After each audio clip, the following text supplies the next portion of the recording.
145واں دن نئے عہد نامہ میں سے آج کی تلاوت مقدس یوحنا کی انجیل اس کا 15واں باب پہلی آیت سے لے کر 16ویں باب کی 5ویں آیت تک۔ انگور کا حقیقی درخت میں ہوں اور میرا باپ باغبان ہے۔ جو ڈالی مجھ میں ہے اور پھل نہیں لاتی اسے وہ کاٹ ڈالتا ہے، اور جو پھل لاتی ہے اسے چھانٹتا ہے تاکہ زیادہ پھل لائے۔ اب تم اس کلام کے سبب سے جو میں نے تم سے کیا پاک ہو۔ تم مجھ میں قائم رہو اور میں تم میں۔ جس طرح ڈالی اگر انگور کے درخت میں قائم نہ رہے تو اپنے آپ سے پھل نہیں لا سکتی، اسی طرح تم بھی اگر مجھ میں قائم نہ رہو تو پھل نہیں لا سکتے۔ میں انگور کا درخت ہوں، تم ڈالیاں ہو۔ جو مجھ میں قائم رہتا ہے اور میں اس میں، وہی بہت پھل لاتا ہے، کیونکہ مجھ سے جدا ہو کر تم کچھ نہیں کر سکتے۔ اگر کوئی مجھ میں قائم نہ رہے تو وہ ڈالی کی طرح پھینک دیا جاتا اور سوکھ جاتا ہے، اور لوگ انہیں جمع کر کے آگ میں جھونک دیتے ہیں اور وہ جل جاتی ہیں۔ اگر تم مجھ میں قائم رہو اور میری باتیں تم میں قائم رہیں تو جو چاہو مانگو وہ تمہارے لیے ہو جائے گا۔ میرے باپ کا جلال اسی سے ہوتا ہے کہ تم بہت سا پھل لاؤ، جب بھی تم میرے شاگرد ٹھہرو گے۔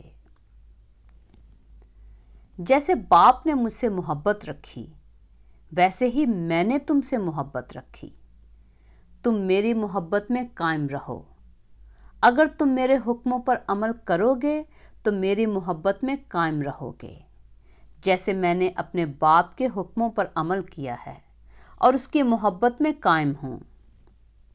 میں نے یہ باتیں اس لیے تم سے کہی ہیں کہ میری خوشی تم میں ہو اور تمہاری خوشی پوری ہو جائے۔ میرا حکم یہ ہے کہ جیسے میں نے تم سے محبت رکھی تم بھی ایک دوسرے سے محبت رکھو۔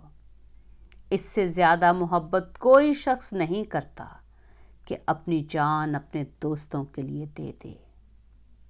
جو کچھ میں تم کو حکم دیتا ہوں اگر تم اسے کرو تو میرے دوست ہو۔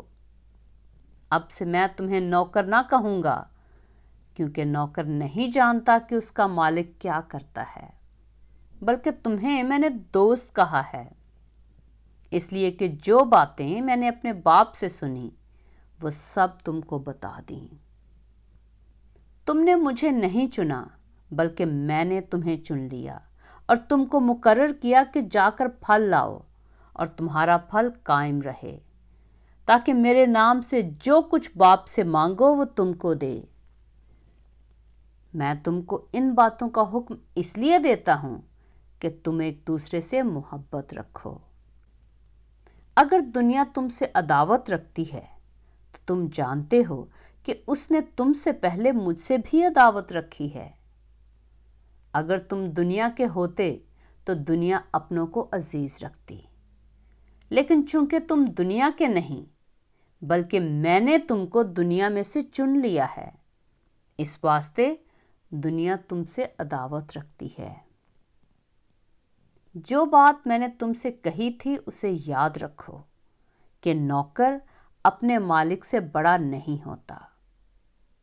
اگر انہوں نے مجھے ستایا تو تمہیں بھی ستائیں گے۔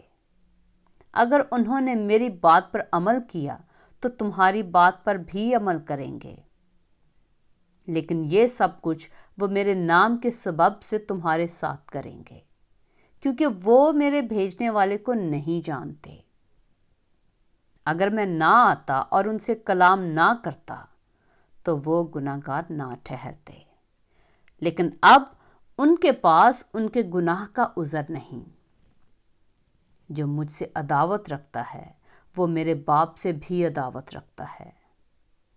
اگر میں ان میں وہ کام نہ کرتا جو کسی دوسرے نے نہیں کیے تو وہ گناہگار نہ ٹھہرتے۔ مگر اب تو انہوں نے مجھے اور میرے باپ دونوں کو دیکھا اور دونوں سے عداوت رکھی۔ لیکن یہ اس لیے ہوا کہ وہ قول پورا ہو جو ان کی شریعت میں لکھا ہے کہ انہوں نے مجھ سے مفت عداوت رکھی،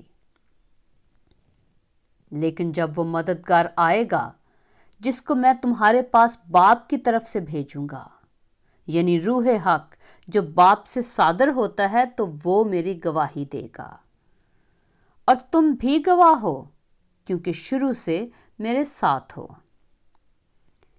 مقدس یوحنا کی انجیل اس کا 16واں باب۔ میں نے یہ باتیں تم سے اس لیے کہیں کہ تم ٹھوکر نہ کھاؤ۔ لوگ تم کو عبادت خانوں سے خارج کر دیں گے، بلکہ وہ وقت آتا ہے کہ جو کوئی تم کو قتل کرے گا وہ گمان کرے گا کہ میں خدا کی خدمت کرتا ہوں، اور وہ اس لیے یہ کریں گے کہ انہوں نے نہ باپ کو جانا نہ مجھے۔ لیکن میں نے یہ باتیں اس لیے تم سے کہیں کہ جب ان کا وقت آئے تو تم کو یاد آ جائے کہ میں نے تم سے کہہ دیا تھا، اور میں نے شروع میں تم سے یہ باتیں اس لیے نہ کہیں کہ میں تمہارے ساتھ تھا۔ پاک کلام کے پڑھے اور سنے جانے پر خداوند کی برکت ہو۔